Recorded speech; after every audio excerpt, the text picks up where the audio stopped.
Oui. Frère Oustaz Abdelmajid, est-ce que vous pouvez nous éclairer plus par rapport à des preuves tirées de la Bible pour soutenir cette thèse-là? Bon, merci beaucoup pour la parole. Alhamdulillah Rabbil Alamin. Wa salatu wa salam ala man la nabiyya ba'da. Wa ala alihi wa ala jami' anbiya wal mursalin. Wa ba'd. Donc, je pense que pour le moment, il n'est pas nécessaire que nous nous référions à la Bible pour le moment, n'est-ce pas, pour démontrer la justesse, n'est-ce pas, de ce que nous sommes en train de dire ici. Mais ce que je me dois ici de rappeler, c'est que la question, l'islam, seule voie du salut pour toute l'humanité, peut facilement être comprise, n'est-ce pas, après avoir acquis la connaissance du but de la création de l'être humain et aussi la connaissance du but de l'envoi des messagers de Dieu. C'est-à-dire il nous suffirait seulement de connaître le but de la création de l'être humain et le but pour lequel Dieu a envoyé ses messagers pour savoir aussi, aussitôt que l'islam, c'est la seule voie du salut pour toute l'humanité. N'est-ce pas? Et vous verrez par rapport au but de la création de l'être humain, Dieu dans le Coran, dans son chapitre 51, verset 56, Dieu dit clairement, je n'ai créé le génie et les êtres humains que pour qu'ils m'adorent. Le point qui nous intéresse ici, c'est celui qui est relatif aux êtres humains. Donc Dieu nous a créés dans le noble but de l'adorer, c'est-à-dire dans le noble but de lui vouer un culte pur, sans l'associer avec qui ou quoi que ce soit, dans sa souveraineté, dans ses attributs, dans son adoration et dans sa divinité. Et deuxième point, nous avions été créés pour mener une vie vertueuse fondée sur la volonté de Dieu, sur le plan vertical comme horizontal. Et enfin, nous avions été créés pour que nous fassions triompher la loi de Dieu, n'est-ce pas, sur tout système inventé par l'esprit de l'homme païen et qui ne profite qu'aux intérêts des gens de ce monde et qui ne parviennent pas, n'est-ce pas, qui ne parvient pas à permettre aux êtres humains, n'est-ce pas, de faire un retour vers les vraies valeurs spirituelles et morales pour lesquelles, lesquelles valeurs Dieu attend d'eux.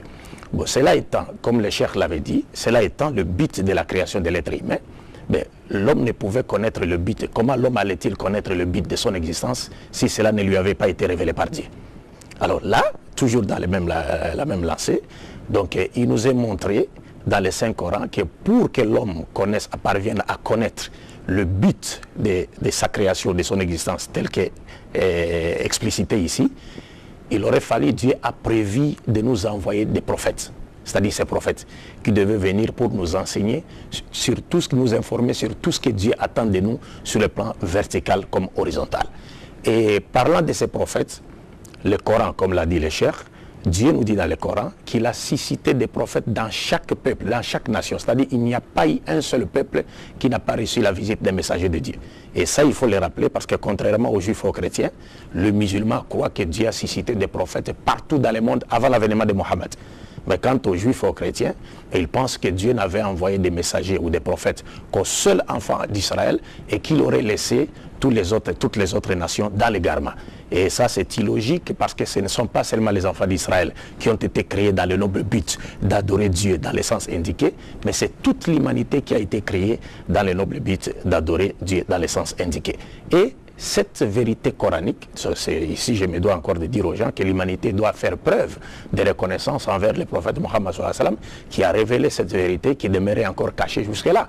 Parce qu'aujourd'hui, la science archéologique confirme ce que dit le Coran. La science archéologique nous montre qu'il n'y a pas eu un seul peuple qui n'a pas reçu la visite d'un prophète. Et la preuve en est que lorsque vous sillonnez d'ailleurs dans le verset que Cheikh a cité, au chapitre 16, verset 36, Dieu nous dit clairement dans ce verset, Fasiru fil ardi fanzuru kayfa kana aqibatul mukadzibin. C'est-à-dire, sillonnez la terre et vous aurez des preuves sur ceux qui ont mécrit quand on leur avait envoyé des messagers.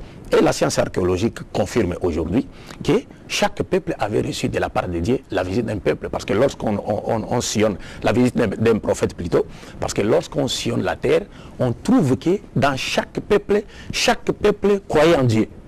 N'est-ce pas? Croit à l'existence d'un Dieu unique.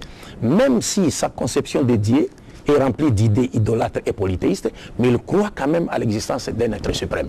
Et que cela ne nous étonne pas, parce que s'il y a des gens qui croient en Dieu, mais que leur conception est remplie d'idées polythéistes ou idolâtres, la science archéologique nous dit, c'est après le passage des messagers de Dieu que ces peuples sont tombés dans l'idolâtrie et le polythéisme. Et le Coran nous l'avait déjà dit au 7e siècle, toujours au même chapitre, le chapitre 16, versets 61 à 63, Dieu dit à son prophète Mohammed, la paix de Dieu soit sur lui, très certainement nous avons envoyé des messagers avant toi.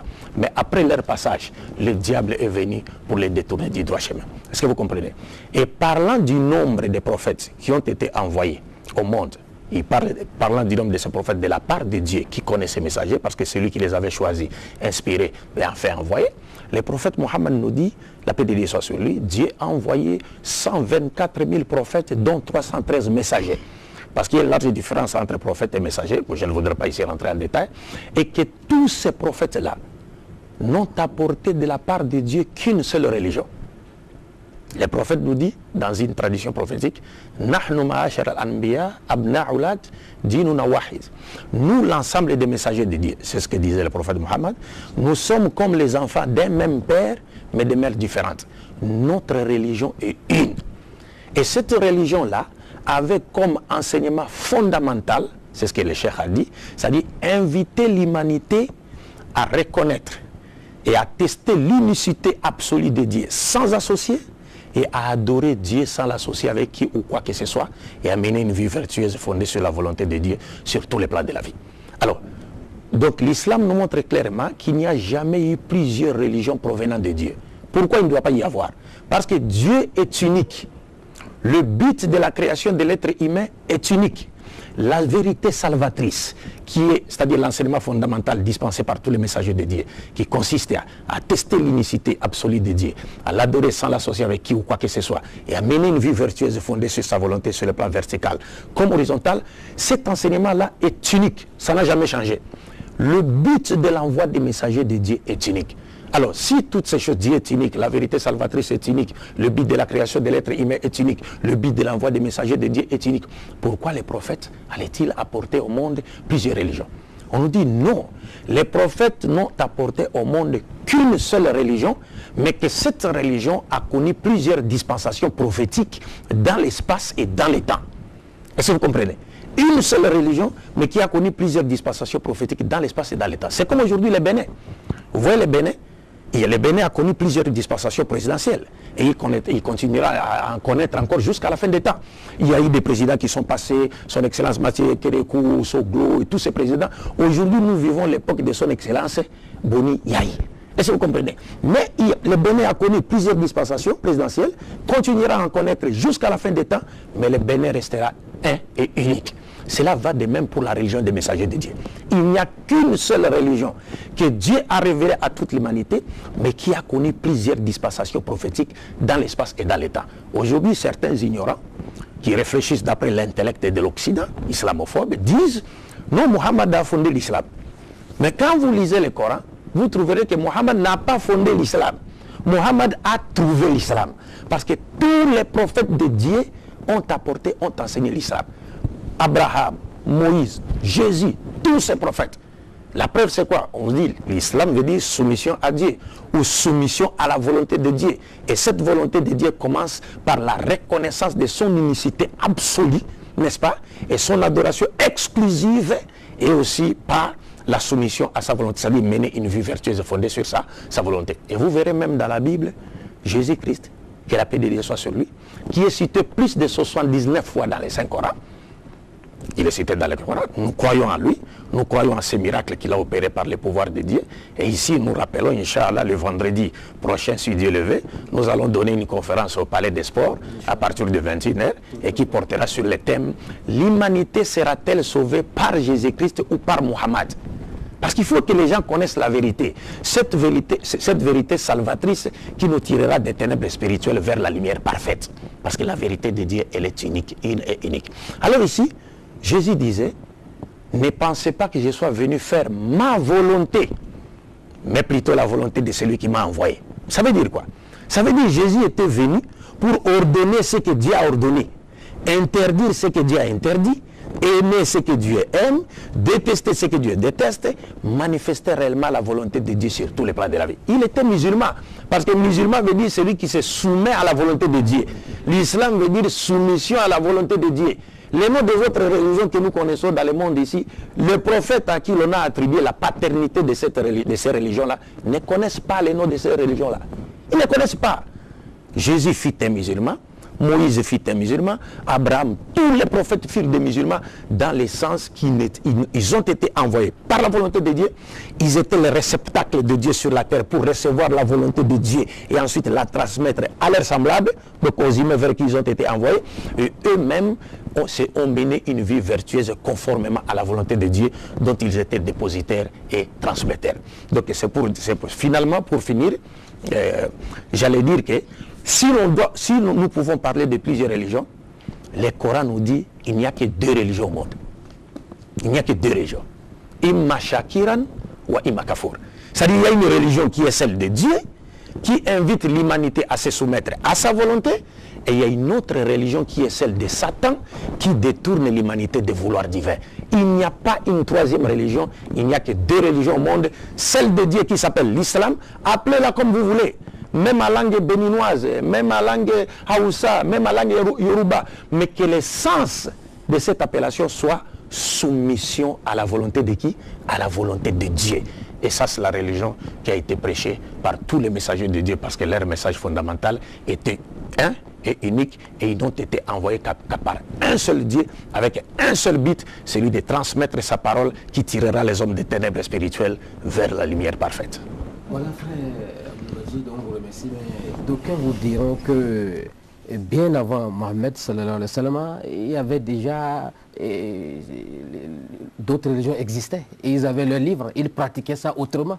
Mais comment les amener à comprendre que ces prophètes ultérieurs ont pratiqué la religion de soumission qui est conforme à l'islam? Les gens n'arrivent pas à l'entendre de cette oreille-là. C'est simple. Vous savez, il y a eu division comment? C'est-à-dire, comme le cheikh l'avait dit, c'est-à-dire pour permettre à l'humanité de retrouver la joie, le bonheur et la paix qu'elle a connue dans les jardins d'Éden, n'est-ce pas? Dieu a choisi de nous envoyer des prophètes. Maintenant, parmi nous, il y a ceux qui ont cru à certains prophètes et d'autres n'ont pas cru en eux. C'est ce qui a créé des divisions. Mais les prophètes, entre eux-mêmes, il n'y a pas de division entre eux. C'est comme aujourd'hui, nous les musulmans, avec Jésus-Christ, la paix de Dieu soit sur eux. Il n'y a aucune division. Parce que si Jésus, par exemple, il portait la barbe comme moi, il mettait une soutane comme les musulmans. Il priait avant de prier, il faisait sa ablution, il se prosternait, il s'inclinait comme les musulmans. Parce que tous les prophètes de la Bible, là, ils priaient comme les musulmans. De la Genèse jusqu'à l'Apocalypse. Il n'y a pas un seul qui a prié sur un bas ou sur une chaise. Non, non, non, parce que... Mais tout ça c'est confirmé. Parce que l'ordre de Dieu, quand il donne la loi, il dit, vous ne vous prosternerez pas devant un autre Dieu. Dieu veut que nous foulions. C'est-à-dire notre visage au sol. C'est sur notre visage qui repose notre dignité, notre honneur, notre prestige. Dieu veut que nous foulions ces visages au sol pour montrer, bien qu'il a fait de nous des vicaires sur la terre, mais pour montrer que c'est à lui qu'appartiennent la gloire et les louanges dans les siècles des siècles. Amen. Donc tous les prophètes ont prié comme cela parce qu'on ne prie pas comme on veut, mais on prie comme Dieu le veut. Vous ne pouvez pas vous fabriquer une manière de prier. C'est à Dieu qu'il appartient de vous montrer comment vous devez les prier. Mais quant aux invocations, vous pouvez invoquer Dieu selon vos besoins, comme vous voulez. Mais la prière, c'est Dieu qui doit vous montrer les mots que vous devez répéter dans votre prière, les mouvements que vous devez effectuer, parce que vous, étant un être humain, votre intelligence est finie. Vous ne pouvez pas, n'est-ce pas, glorifier ou honorer Dieu à sa juste mesure, lui qui est infini. Donc le fait que les gens ont cru, c'est comme aujourd'hui en politique même, vous le voyez. Il peut y avoir quelqu'un qui prend aujourd'hui le pouvoir, mais il y a un groupe d'opposants qui refusent de reconnaître son pouvoir. Bien qu'ils vivent dans le même pays, mais ils refusent de le reconnaître comme étant leur président. Est-ce que vous comprenez? Cela est arrivé également avec les prophètes. Vous voyez Jésus-Christ, la paix de Dieu soit sur lui, quand il est venu. Les Juifs ont refusé de croire en lui. Les Juifs ont refusé de croire en lui. Maintenant, ceux qui ont cru ont été chassés des synagogues. Maintenant, ça a créé quoi? Ça a créé une division. Pourtant, si les Juifs croyaient sincèrement à Moïse, ils auraient dû croire en Jésus. Parce que Jésus n'était venu qu'en accomplissement des prophéties qui avaient été faites ou annoncées par Moïse. Et cela va de même avec Mohammed sallallahu alayhi wa sallam. C'est-à-dire, si les chrétiens croient sincèrement en Jésus, si les Juifs croient sincèrement à Moïse, ils doivent croire à Mohammed qui est venu en accomplissement des prophéties qui ont été annoncées avant. Aujourd'hui, par exemple, mais s'ils refusent de croire en Jésus, les Juifs, ils seront punis à cause de cela. Si aujourd'hui les chrétiens refusent de croire à Mohammed, ils seront punis à cause de cela. Et c'est facile à comprendre. Nous sommes aujourd'hui au Bénin. S'il s'élevait par exemple un Béninois qui disait son excellence Boni Yahi n'est pas son président. Son président c'est plutôt Mathieu Kérékou. Mais c'est un homme arrêté parce qu'il agit contre la constitution béninoise, qui reconnaît à la personne de son excellence Boni Yahi comme étant l'actuel président de la République. Donc c'est un rebelle qui doit être arrêté et jeté en prison. Cela va de même sur le plan supérieur. Quand vous refusez de croire à un messager de Dieu, qui est venu en accomplissement des prophéties, qui est venu pour compléter les enseignements de ceux qui l'ont précédé, vous subirez les mêmes sorts sur le plan spirituel. Donc c'est un peu ça. Alors, je vous remercie. Que Dieu soit loué, mon frère. Oui.